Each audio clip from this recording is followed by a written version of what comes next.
and welcome to episode number 49 of the Golf Front Podcast. My name is Brett Bevilacqua. I'm a realtor with Carolina Property Sales in Southern Pines, North Carolina.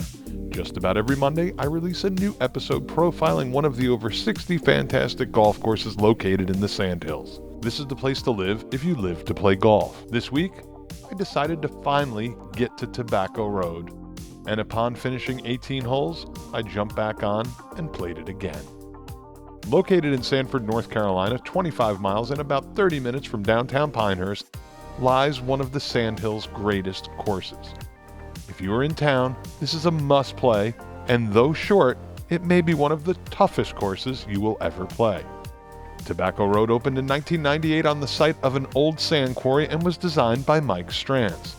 It is on most players' bucket lists, and for good reason. It is simply awesome. There isn't a throwaway hole on the course. Tobacco Road will frustrate you, it will wear you down, you will lose balls, and maybe even your mind. It will make you rethink your game, and it will be a course that you will use to compare every course you have ever played and every course you will play. I heard so much about Tobacco Road, that it is unfair, that it is gimmicky, and resembles a giant miniature golf course. Some of that may be true, especially when the pin on the 16th is on the bottom tier and your ball is on the top tier, and the rest of your group pleads with you to pick up and just take a triple while you're muttering every curse word you know and walking 40 yards back down the fairway to recover your ball. Tobacco Road has been named by both Golf Magazine and Golf Digest as one of America's top 100 courses. It has also been named number 50 by Golf Course Architecture magazine. I would really like to see the previous 49. Tobacco Road is a par 71 thanks to 3 par 3s on the front and a pair on the back. This course plays 65-57 from the Ripper tees with a rating of 72.5 and slope of 145. From the disc tees where I played, it plays 63-17 with a rating of 71.3 and slope of 143. From the plow tees, it plays 58-86 with a rating of 69.4 and slope of 142. There are also 2 other tee boxes that play 53 and 4,300 yards respectively. The course has a practice range, crazy putting green between the 1st and 10th tee, a chipping area near the practice range. Word to the wise, you are going to need them. The clubhouse is also pretty impressive and took all of my willpower not to buy everything in the shop. There is also a snack bar that serves sandwiches, hot dogs, snacks, beverages, alcoholic, and otherwise.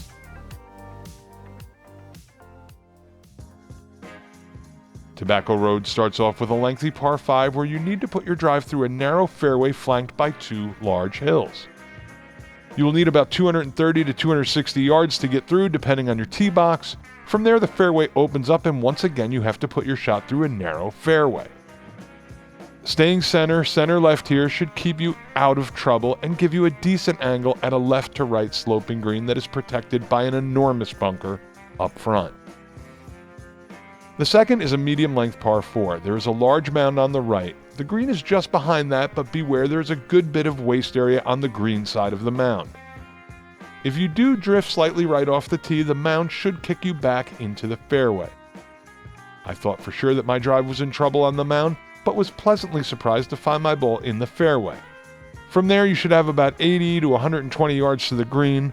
The green has a collection area center right and falls away on the back left. There is also waste area to the right, left, and behind the green, as well as a small strip of sand center front. The third is a short par 3 with a tremendous 60-yard deep green. The green looks 2-tiered, but is not as steep on the green as it looks from the tee. Again, there is waste area completely around the green, and this will be a reoccurring theme at Tobacco Road.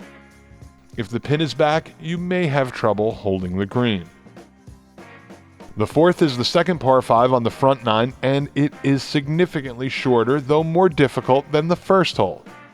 This dogleg left has extensive waste areas to the right and left, making an accurate tee shot imperative. It is also tough to get to this back-to-front sloping but thin green in 2. The fifth is the hole that might be the easiest to recall post-round because you will probably go for the green. This short par 4 runs all uphill, and aside from a very small landing area in front of the green, there is nothing but waste area between the tee box and the green. However, there is fairway to the right. No one in our group or the group in front of us successfully reached the green or found safety on the very small landing area. One last note, the false front on the 5th is a round wrecker. The 6th is a short par 3 that is very difficult. It looks closer than it is, and the 7th tee is just beyond this very shallow green, making it one of those nail-biter shots if the group in front of you is on the tee.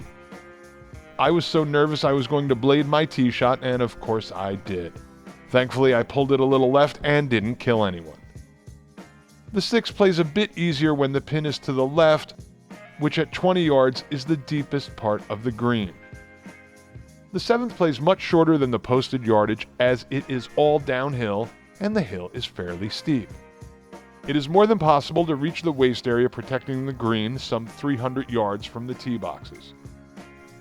It is also good advice to favor the center left side of the fairway. I rolled right quite a bit but settled safely on the right edge of the fairway.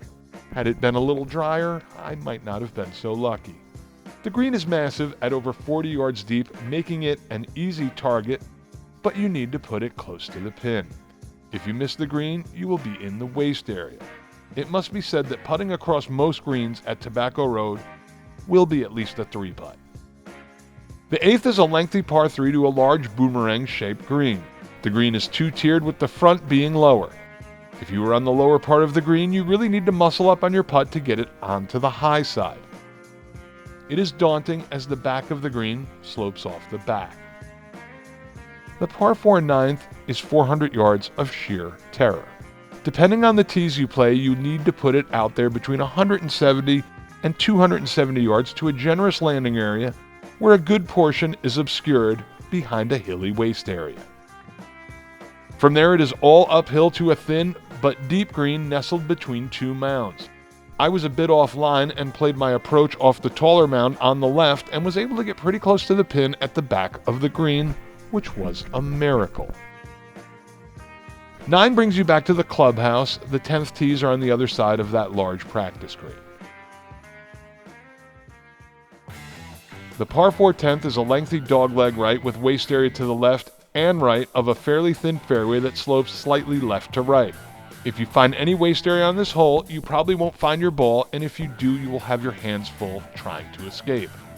The green is thin and deep with trouble just a few paces off the entire perimeter of the green. 11 is a short uphill dogleg right par 5 with no shortage of trouble. The fairway is tremendous, but the left side runs off to the left, adding about 50 yards to the length of the hole. Off the tee, aim for the tree in the middle of the fairway. The tree is probably only reachable by the biggest of hitters. On your second shot, you will be going over a visually stunning canyon of waist area that you don't want any part of. This hole is a layup hole unless your drive is perfectly placed about 280 to 300 out and on the right edge of the fairway. The smart move is to lay up to the ample fairway up and to the left of the green. The green is very shallow from this angle, but it is pretty wide and has a collection area up front. 12 is a lengthy dogleg left par 4. Reaching the waist area on the outside of the turn is possible, and even if you manage to come up just short of the bunker, you are still leaving yourself quite a shot to a narrow but 40-yard deep green. There is a large grass bunker to the right of the green and more sandy waist area to the right of that. If you want to cut the corner off the tee, you are going to need about 260 to 290 to carry the large waist area that runs down most of the left side of the fairway to reach the wide and safe part of the fairway. Other than the false front, much of the green is sloped back to front. To call the par 5 13th a dogleg right sort of minimizes what is happening with this tough hole. From an elevated tee box, you have a magnificent view of a large swath of waist area and a wide fairway that gives you no idea where to go for your second shot. Reminiscent of the first hole, you will need to hit through a tight notch in the fairway, this time keeping it just slightly left. I had no clue where the green was, even though there was GPS in the carts and a yardage book in my hands. None of my foursome had ever played the course, but one of them instructed me to lay up about a 150-yard shot aiming towards the Tobacco Road entrance sign. The ideal shot in my case would have been 200 yards between the Tobacco Road sign and the water towers. The second shot is crucial on 13. The tiny green is protected by very large hills, mounds, and waist area. and there is only another notch to get to the shallow but wide green. If you don't reach the collection area in front of the green, you are going to have a heck of a time getting on the green. You can go over the green by a few yards, and the hill should kick you back on. 14 is a short to medium length par 3 over water. The tee box is elevated, the green is thin, and there is trouble behind. The ball really seemed to carry on 14. 15 is a short and interesting par 4. The fairway splits into two and is significantly more difficult from the right side, as your approach will be completely blind. It isn't much easier on the left side. It doesn't look like it, but the green is pretty much straight away. The par 4 16th is something else. This short dogleg left is a challenge, as your tee shot will be completely uncomfortable. Don't try to do too much, and depending on your tees, you will need about 200 yards straight out and over the waist area. From there you'll have approximately 100 yards to a two-tiered green. If the pin is on the bottom, you cannot get safely back down from the top tier. You will roll all the way down the fairway. Also, cutting the corner off the tee is probably a bad idea, as there isn't much landing room up the fairway. 17 is a very short par 3 from an elevated tee box to a very shallow and wide green. There is nothing but waist area between the tee box and the green. 18 is a long par 4 that starts with a blind tee shot. All you can see is waist area from the tee. The idea is to put your drive straight out, and you will find some fairway. If you are playing from the appropriate tees, you should have plenty of room. Going left off the tee may kick you back into the fairway, but will make for a tough approach shot. The fairway narrows about 25 yards before the green. The green is deep and is about as tough as any green on the course. Tobacco Road is an awesome golf course. It is one of those courses that every player needs to experience. I had so much fun playing there my first time. I walked off the 18th green into the clubhouse and booked a replay round. The course was in incredible shape even in the off-season, and it was a great bargain. The greens were fast, the fairways and tee boxes were nearly flawless. There are no bunkers on the course, but there is no shortage of waste areas in and around the fairways, instead of the fairways, and around the greens. And with no bunkers, that means you can ground your club in all sandy areas. There is also no out of bounds at Tobacco Road. The one knock on Tobacco Road is the pace of play can get a little slow. It certainly isn't a deal breaker by any means, but if you aren't in an early morning group, don't expect to play 18 in 4 hours. The number one culprit that I noticed was lost balls. On more than one occasion, the groups in front of us spent an inordinate amount of time looking for their balls. Greens fees range from $72 to $225 depending on time of year, and it is worth every penny. There are also generous replay rates. For more information, visit their website at tobaccoroadgolf.com or call them at 336-857-4455. When it comes to golf front property, there is none at Tobacco Road, but there are homes nearby. If you are looking in the Sandhills, give me a call or text at 845-365-3665 or send me an email to brett@hmpfilms.com and I will show you all the area has to offer. Once again, I'm Brett Bevilacqua with Carolina Property Sales. Next week, I'm off for Christmas vacation. I plan on coming back in 2022 with some interviews, potentially some more insight on courses I have profiled.